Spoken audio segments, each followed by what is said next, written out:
पांचजन्य के लिए ground reporting करते हुए इस समय हम खरसांग में हैं। 17 तारीख को यहाँ चुनाव होना है।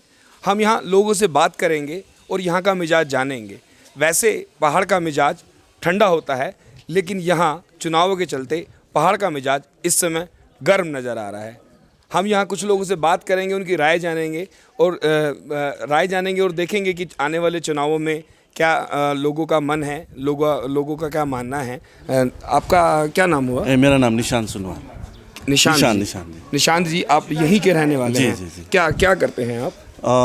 फ़िलहाल अभी मैं दुबई से आया हूँ और पहले I been a teacher also in coaching town itself. अच्छा, आप यहाँ पर शिक्षक हैं? जी। तो अभी आपने देखिए यहाँ परसों मतलब 17 तारीख को वोटिंग होना है। जी। अभी हाल ही में अमित शाह आए थे। अमित शाह ने बोला कि जो भी गोरखा कम्युनिटी है वो सभी हमारे भाई हैं और एनआरसी जो भी है, एनआरसी से उनको कोई दिक्कत भी नहीं होगी। तो आपका उनको लेकर के आपको उनकी बातों पे कितना विश्वास है, कितना यकीन है, आपका क्या मानना है? नहीं, डेफिनेटली सी क्या है, ये जो स्टेटमेंट अमित शाह ने दिया है वो एक सुप्रीम पावर में है एग्जैक्टली अभी वो होम मिनिस्टर से। सो ये वही डिफरेंस ला सकता है यहाँ पर। सो अगर वो बोल रहा है तो डेफिनेटली, और वो टाइम फ्रेम भी दिया इस चीज़ के लिए। एनआरसी के विषय में हम लोग को तो उतना आइडिया नहीं है, पर जो हिसाब से एक्सप्लेनेशन दिया है what it is all about, और हम लोग being an original inhabitants of India, definitely हम लोग एनआरसी में तो फॉल नहीं होगे एक जनरली एक लेमैन के हिसाब से हम लोग सोचने से भी। और रेस्ट ऑफ द थिंग जो प्रजापट्टा का बात किया है, जो हमारा कंट्री साइड का आदमी लोग का है, वो 6 महीने के अंदर में एक होम मिनिस्टर ने जो दावा दिया है, so definitely we believe him and I think like going forward these things whatever Amit Shah has promised will be fulfilled, and I definitely believe on that, and I request all the people of Darjeeling to think wisely and make a right decision in this coming election. इससे पहले यहाँ ममता जी सत्ता में हैं 10 सालों से। जी।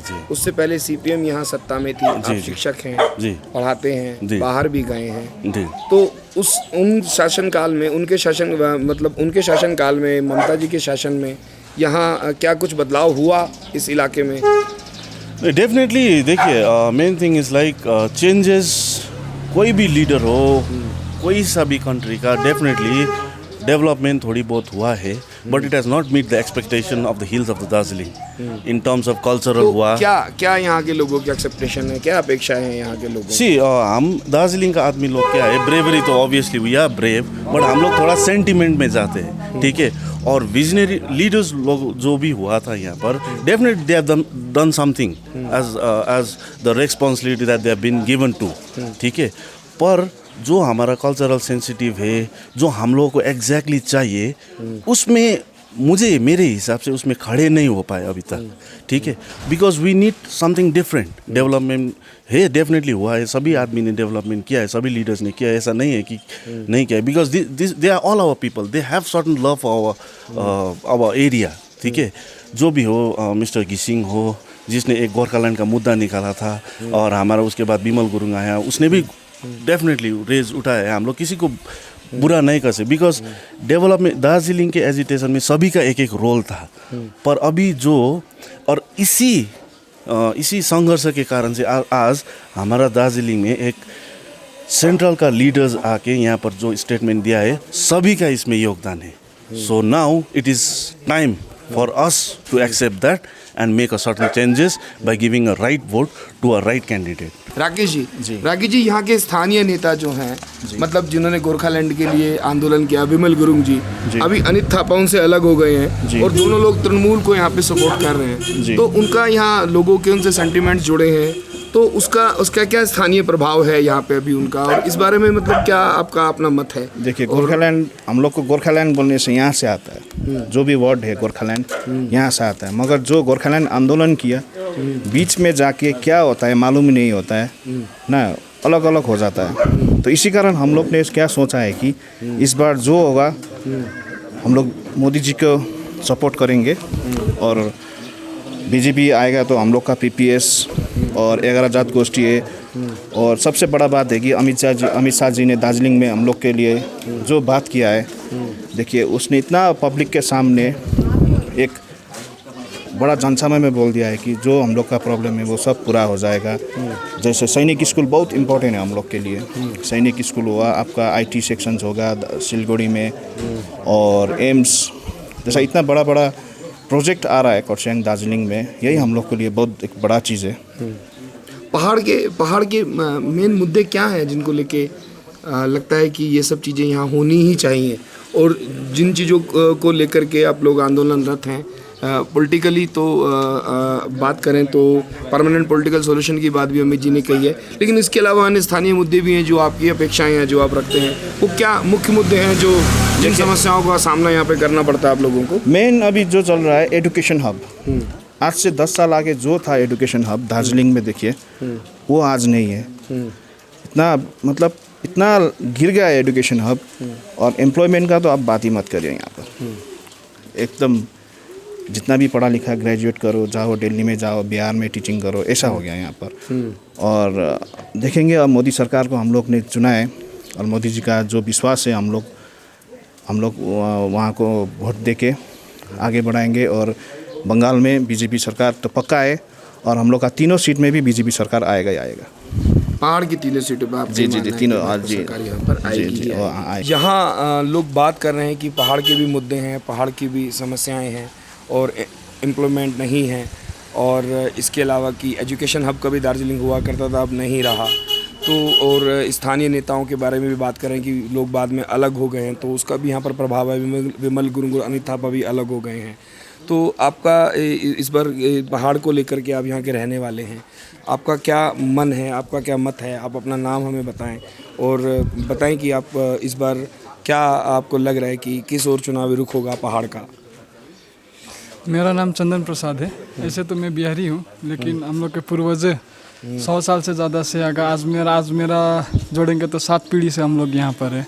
तो समझिए कि यहीं पर पले बड़े हैं सभी से। हाँ, 7 पीढ़ी से हम लोग के दादाजी के पिताजी आए थे यहाँ पर पैदल। तो यहीं के इन्हें बेटे ने यहीं पर रहते हैं, सब चीज़ यहीं का फॉलो करते हैं। तो बेसिक मुद्दा तो यहाँ का देखिए एक ही इशू है, गोरखालैंड के अलावा मेन मुद्दा ही वही है। इसी के ऊपर ही वोट पड़ता है, इसी के ऊपर ही वोट नहीं पड़ता है। जो इसको सपोर्ट करता है उसके पक्ष में वोट जाता है। इस मुद्दे के परमानेंट सॉल्यूशन की बात तो की है ना, उन्होंने एक आश्वासन दिया है कि जो यहाँ के पॉलिटिकल इश्यूज हैं अमित शाह जी ने, क्योंकि परमानेंट सॉल्यूशन वो करेंगे। वो परमानेंट सॉल्यूशन क्या होगा, कैसे होगा, वो आगे की बात है। इसकी बात तो उन्होंने की है जी। जैसे कि लोग यहाँ पे कह भी रहे हैं कि अमित शाह जी पे उन्हें विश्वास है, लेकिन फिर भी पहाड़ के स्थानीय मुद्दे हैं, स्थानीय चीज़ें हैं। यहाँ लोग अनएम्प्लॉयमेंट की बात कर रहे हैं, अन्य समस्याओं की बात कर रहे हैं। यहाँ पे 10 सालों से पश्चिम बंगाल में ममता दीदी की सरकार है। ममता दीदी की सरकार में क्या आप लोगों की समस्याओं का समाधान हुआ है या नहीं हुआ है? कुछ नहीं हुआ। क्या नहीं हुआ? 34 साल CPM ने बर्बाद किया बंगाल को, साथ में पहाड़ को। 10 साल दीदी ने बर्बाद किया। कैसे दीदी ने बर्बाद किया? दीदी ने कैसे किया? आप देखिए एजुकेशन सेक्टर में ही आप देख लीजिए कि हम लोग के पहाड़ को क्या दिया, कुछ तो नहीं है। जो पहले था, जो यहाँ पर बोर्डर्स लोग आते थे, जो बाहर से पढ़ने आते थे, वो सब भी आस्ते आस्ते आंदोलन के चलते, ये सब के चलते थोड़ा कम होते चला गया। दीदी ने भाषा अतिक्रमण करने की कोशिश की, हर एक चीज़ में बंगला थोपने का कोशिश किया यहाँ के लोगों को। यहाँ का जो मूल भाषा नेपाली है उसको मान्यता नहीं दिया। हम लोग को बड़ा से बड़ा एग्ज़ाम में भी नेपाली भाषा में हम लोग को लिखने को पढ़ने को पहाड़ के लोगों को नहीं मिलता है, बंगाली में प्रॉब्लम होता है। ये सब चीज़ के लिए दीदी ने कहाँ सोचा। अनएम्प्लॉयमेंट के लिए देखिए जॉब कितना क्रिएशन किया दीदी ने 10 साल में। उनका वादा था कि जॉब देंगे, ये देंगे, वो देंगे, फलना देंगे, ढिकना देंगे। क्या दिया दीदी ने? कुछ तो नहीं दिया। जो भी है सब सेंट्रल का स्कीम को लेकर अपने नाम पर चिपका कर लोगों को बांट रही है। प्रधानमंत्री आवास योजना को अपना नाम दे दिया। आयुष्मान भारत था तो आयुष्मान भारत लागू नहीं किया। अब देखा कि पब्लिक लोग इसके लिए मेरे से गुस्सा हो रहा है, तो वो अपना स्वास्थ्य साथी कार्ड लेकर आई। लेकिन स्वास्थ्य साथी कार्ड इलेक्शन के आगे 1 महीना आगे, 1.5 महीना आगे लेकर आई। उसमें ना पैसा है ना कुछ है। सिलीगुड़ी में 2 पेशेंट मर गया, वो कार्ड लेके गया, पैसा ही नहीं था, इलाज ही नहीं हो रहा है। लेकिन आयुष्मान भारत से आज में कितना लाखों आदमी का इलाज हो रहा है। आज ममता बनर्जी और मोदी जी में कंपैरिजन करेंगे तो कौन बेस्ट है? तो बेटर तो मोदी जी है ना, उन्होंने काम कर कर दिखाया। आज भारत को एक विश्व पटल पर एक नाम दिलाया। आज भारत को सभी मानते हैं। कोविड मैनेजमेंट का सबसे ताज़ा उदाहरण कोविड मैनेजमेंट का है। मोदी जी ने जो कोविड मैनेजमेंट इस देश में करके दिखाया, पूरा विश्व ने उनको माना। आज वैक्सीन हम लोग दे रहे हैं। आज 105 दिन का आंदोलन हुआ। ममता बनर्जी है जो यहाँ के गोरखाओं जब सिलीगुड़ी से कहीं भी जाते थे तो उनका राशन पानी, दाना पानी पुलिस लगा कर, उनका कैडर को लगा कर गाड़ी से निकाल कर पीट कर फेंका गया सिलीगुड़ी में। वो वीडियो सब अभी भी मौजूद है। लेकिन कोविड काल में 1 साल अभी होने वाला है। कोविड काल में मोदी जी ने किसी को भूखा रखा? सबको राशन पानी दिया। वो चीज़ भी जनता याद रखेगी ना। ये सब चीज़ इम्पोर्टेंट है हम लोग के लिए। और डेवलपमेंट देखिए, परमानेंट पॉलिटिकल सोल्यूशन तो बीजेपी के अलावा कोई कर ही नहीं सकता। देखिए देश में जटिल से जटिल मुद्दा था, धारा 370 था, राम मंदिर था, ट्रिपल तलाक मतलब था। आपका ये कहना है कि लोग केंद्र की योजनाओं से खुश हैं? खुश हैं। अमित शाह जी ने जो यहाँ पे आकर के वायदे किए, जो कहा, उससे लोग यहाँ पे खुश हैं और लोग चाहते हैं कि इस बार पहाड़ का जो मन है वो इस बार है कि भाजपा को वोट दिया जाए। 100% देखिए, साइलेंट वोटर ज़्यादा। आप आज के दिन में बंगाल में कहीं भी दी, हिल से लेकर यहाँ पे गणतंत्र ही नहीं रहा। आज मैं ही बोल रहा हूँ, अगर ये टीवी में देख ले तो शाम को मेरे घर में कोई आ जाए। ऐसा हुआ है मेरे साथ 2 बार 3 बार हो चुका है। अच्छा, ये सब हो रहा है। इसीलिए डर कर आदमी लोग नहीं बोलना चाहता है। कोई बोल नहीं रहा है कि किसको वोट देके दे। चुपचाप, इस बार का स्लोगन है चुपचाप कमल छाप। आदमी लोग उसी पर है। पूरा बंगाल में यही हो रहा है, यहाँ भी यही होगा। आदमी लोग डर कर बोलना नहीं चाहता है। किसी का संगठन मजबूत है, किसी का, हम लोग का भी संगठन है, लेकिन आदमी खुल कर डर कर सब डरे हुए हैं। डर का माहौल है। और ये सब चीज़ इस बार बंगाल में पहले भी 2019 में भी सब लोग बोलते थे कि 2 सीट वाला क्या करेगा। 18 सीट लेकर आए। इस बार भी 3 सीट वाला क्या करेगा। विधानसभा में 3 सीटें 200 पार जाएगा। पहाड़ के लोगों का कहना है कि ममता दीदी केंद्र की योजनाओं को अपनी योजनाएं बताकर श्रेय लेने की कोशिश कर रही हैं। उन्होंने पहाड़ के लिए कुछ नहीं किया। पहले 34 सालों तक सीपीएम और उसके बाद 10 सालों तक ममता राज में भी ना विकास हुआ, ना काम हुआ। लोगों में नाराज़गी स्पष्ट दिखाई दे रही है और लोगों का ये कहना है कि इस बार भाजपा को मौका देंगे और चुपचाप कमल छाप एक यहाँ पे नारा है। लोगों में यहाँ डर है, लोग स्पष्ट आकर के सामने नहीं बोलते हैं। फिर भी हमने कुछ लोगों से बात करने की कोशिश की, उन्होंने अपनी बात हमारे साथ साझा की। आदित्य भारद्वाज, खरसांग से पांचजन्य के लिए।